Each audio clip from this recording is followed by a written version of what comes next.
Rõ ràng là sinh ra và lớn lên ở quê, thế mà ngày trước mình cứ muốn thoát khỏi nơi đây để được bay cao bay xa theo đúng cái định nghĩa của giới trẻ hiện nay. Xong rồi sự thật nó vả mặt mình đôm đốp rằng là rời xa vòng tay của bố mẹ thì đâu có dễ dàng sống như vậy.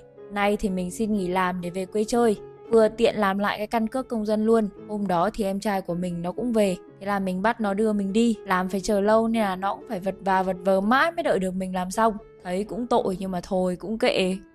Về quê thì phải trang bị như ninja từ đầu tới chân vì nó nắng. Ôi cái mùa hè sao mà nó nắng gắt tới vậy nhỉ. Thôi về nhà ăn cơm bố mẹ nấu là sướng nhất rồi.